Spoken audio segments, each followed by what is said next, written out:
Hi everyone, quick disclaimer, there is some noise in today's video. There was some static on my microphone, and so you're going to be hearing a vague hissing noise. But I felt so passionate about the commentary that I didn't want to redo it and lose that kind of raw first time experience. Hi everyone, it's QuickyBaby and welcome back to World of Tanks, and today we've got the pleasure of watching KALOOO from the European server, who's in a clan called Lag, playing in the Object 703 version 2. Now before I talk about this tank, I want to highlight KALOOO's choice of equipment on this vehicle. He's using enhanced durability, turbo, and vertical stabilizers.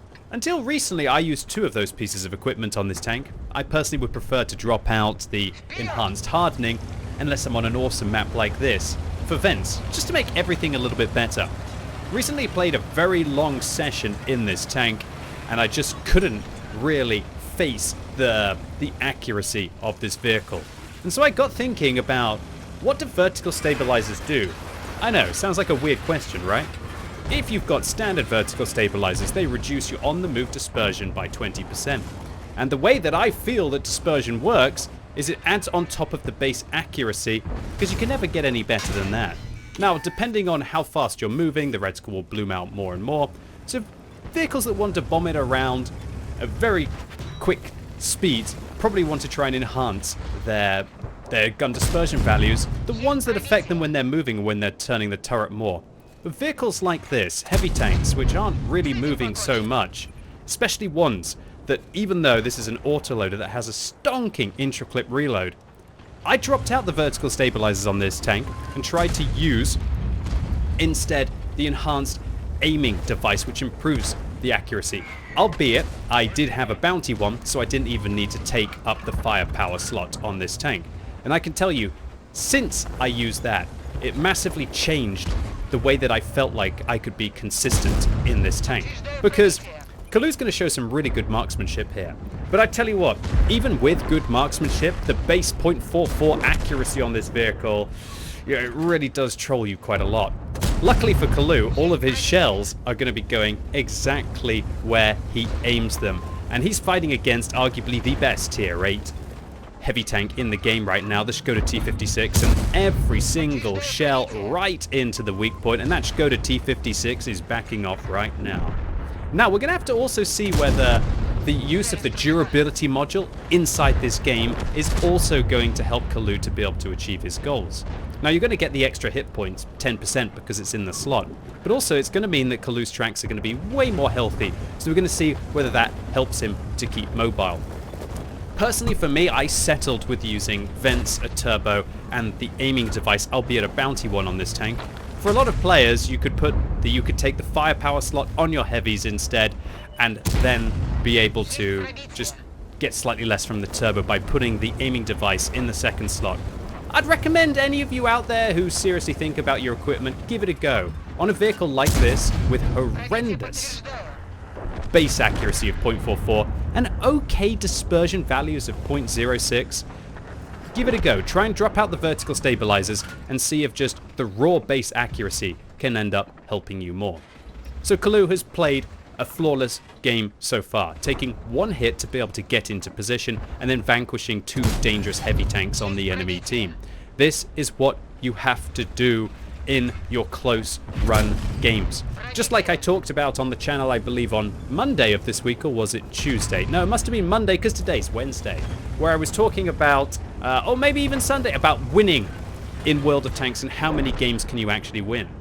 The fact that KALOOO has done 3,500 damage and destroyed two of the enemy's top tier tanks and is now trying to punish another one of their top tier tanks really shows you how much of an impact you have to have early when you're a top tier vehicle, and games are won and lost on how good the player plays in those engagements. And oh, that was a clutch shot there into the Scorpion G. KALOOO now vanquishing 3 of the top tier enemy vehicles, but not done yet, because his team is still down on hit points by 1,200 and also down by 5 tanks. This immediately is looking like one of those kind of situations where it's just not KALOOO's day. No matter how hard you carry, no matter how impactful you are early on in the battle, it's just looking like it's not going to be a win. Now, I understand that a lot of you whenever you see replays like this where, oh, he's a top tier premium heavy tank and he's fighting against lower tier vehicles, and you probably guess what's going to happen. But even though KALOOO went straight for the enemy's top tier heavies, didn't wince away from engaging the Scorpion G, shut down the EBR Hotchkiss without even a blink of the eye early on. It's interesting how KALOOO here decides that the Type 64 isn't a threat, doesn't fire at them to be able to finish them off, but instead wants to have those 2 rounds and doesn't want to interrupt the reload even to confirm a kill, because they realize just how important their DPM is in this situation. They want to keep the rounds loaded in case they're going to get rushed. And when it's now a 2 versus 7 scenario on the enemy team, I guess KALOOO is trying to look after his KV2, which is trying to cap out in this rather awkward situation. Alright, so a Firefly puts a gold round into the side of the 703-2, and now KALOOO, trying to focus attention to him, probably has to be careful of perhaps the T-34-2G or even the 45 TP that might be trying to flank him. But oh, clutch shot there, right in against the ARL. But here is that 40 TP trying to sneak up, and oh dear, disaster. Shots coming in everywhere. This is the kind of situation now with the enemies resetting the cap circle and also capping against KALOOO that I thought, there's no way he wins this. KALOOO has 333 hit points, which doesn't mean that he needs the enhanced durability module, but now finds himself in a 1 versus 5. Make that a 1 versus 4, while the enemies are also capping their base. And in this situation, the enemy pretty much out hit points him by a factor of 8-1. Although that's quickly now switching into more of like a 7-1 kind of ratio, and KALOOO up to 9 kills. And this is the part of the replay that I absolutely loved and why I wanted to feature KALOOO on this channel. Many players who get into this kind of a situation aren't thinking about the ultimate goal of winning the game. And what KALOOO does here is just absolutely wonderful. He could sit, he could try and just go hunt. He could try and go for a pools medal and just let the enemy team cap out his base. Not KALOOO. KALOOO is here to win this game. He's going to clutch shot while momentarily stopping against the Firefly.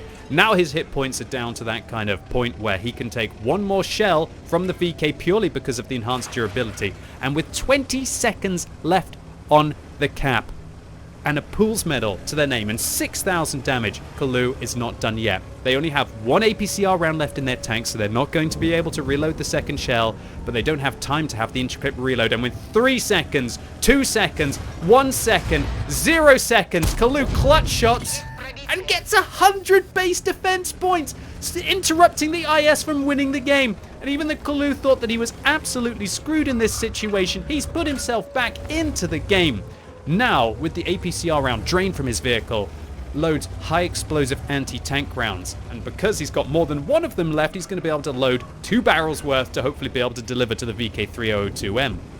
And what have you seen in this replay? You've seen that KALOOO has not ever fired a double. KALOOO loves to fire these single shots, and you know, why would you fire the double in kind of a stressful situation? Although there, KALOOO, I would argue you should have. I think that was a big misplay to not double the VK as you're going around the corner to stop him from bouncing off you. But luckily, KALOOO had enough hit points to take a shot because of the durability module, and with 2 ricochets from the VK with the gold rounds fired against their tank, now KALOOO has to watch out against the IS. Now, will the IS have learnt their lesson, knowing where KALOOO is most likely going to come from? Does, bounces a shell off the side. KALOOO manages to track the IS but doesn't actually manage to damage them. Are they going to fire in the extra shot here? And oh no, not like this. With 11 kills and 7,000 damage to their name, KALOOO is not backing off here and charging down the IS with 1,000 hit points. And KALOOO is going to make I guess the EBR Hotchkiss more useful than they were in life. I don't know, we'll have to take a look to see how much damage the Hotchkiss actually managed to do there. But KALOOO is like, well, you know what, team? This is just, if you're not going to have an impact, I will literally use your Rex to keep me alive and allow me to finish off this game. And with a minute left, KALOO's got more than enough time. So he's slowly but surely going to be taking this French-wheeled light tank into a position to hopefully be able to go hold down against them. But still, with only 198 hit points, and the IS using the 100mm, which actually, if they decide to fire gold, will have more penetration than the 122mm, that's actually a really awkward situation here for KALOOO. especially if they come around the corner here and try to be able to engage, but KALOOO's having none of it, putting a round through the side of the armor. And just look at that beautiful play here to be covering their whole tank, waiting. You're gonna double would be the best, but no, only a time for a single in this situation. And with 3 seconds left on the intro clip, 2, 1, oh my word, job done. KALOOO, what an absolute tour de force with an XD in the chat at the end. I absolutely loved this replay. Outside of the fact that it was a very, very good premium tank fighting against tier 6 in a tier 6 matchup, I usually wouldn't feature a game like this because there are enough monster tanks having monster games in good matchups. But what I absolutely loved about this game was seeing KALOOO, even having vanquished nearly 2/3 of the enemy team, say, not today. You know what, I'm going to use my final remaining hit points to be able to weather the storm, to get towards the cap circle, to be able to interrupt and get 100 base defense points. It must have been literally about 0.1 seconds between the game actually finishing and KALOOO managing to interrupt the cap circle. I love that. I love players who, while they are still playing to win, they're also willing to sacrifice possible gains for themselves, like a pools medal, which a lot of people would love, to risk it all to go for something greater and the win as well. And that is where heroes are made. And so congratulations to you, KALOOO, on this absolute tour de force game. I love the fact that you risked it for the win, and a lot of us can learn from that, and also learn a lot from keeping cool under pressure. And also, KALOOO, do you ever use your double barrel apart from for the 2-round autoloader? No double shots in this replay. KALOOO, if you end up watching this, please let me know in the comments down below if you just didn't feel that the situation was useful, or whether you feel this vehicle is better as kind of like a 2-round intra clip. Unsurprisingly, an ace tanker here for KALOOO for 2,301 base experience. I wonder if that is going to be an account record. It would be for a lot of players. A pools medal for destroying at least 10 tanks, in this case 12. The one that everybody wants, the Kolobanos medal for standing alone against at least 5 opponents and winning the battle. And a defender for that 100 base defense points for that single shot interrupt, as well as a steel wall for blocking 2,565 damage, enough to kill the vehicle nearly 2 times over, and a high caliber for nearly 8,000 damage dealt inside a tier 8 tank. That would be damage records for a lot of players in tier 10 tanks, let alone your tier 8s. And I'd be quite surprised if KALOOO didn't make a lot of credits. Yeah, 428,000 after the resupply cost, 340k profit. That's some filthy gains. So KALOOO, once again, congratulations to you. This was an absolute mammoth game, irrelevant of it being in a very good tank. And I loved your play to win attitude, while also still smashing pretty much every award that anyone would ever want. So thank you so much to you for uploading the replay on the What Replays. I totally agree with you. Amazing battle, so close. 100 base defense points there. And also KALOOO says, heart attack and more. Enjoy, :D. Well, yeah, I think you entertained pretty much the entire World of Tanks community with your stellar plays here. Thank you for uploading it to the What Replays website. And I hope all of the World of Tanks community enjoyed this video and my commentary on it. If you did, give it a thumbs up. If you hated it, give it a thumbs down. And as always, thank you so much for watching. You've been epic, and hopefully I'll see you soon.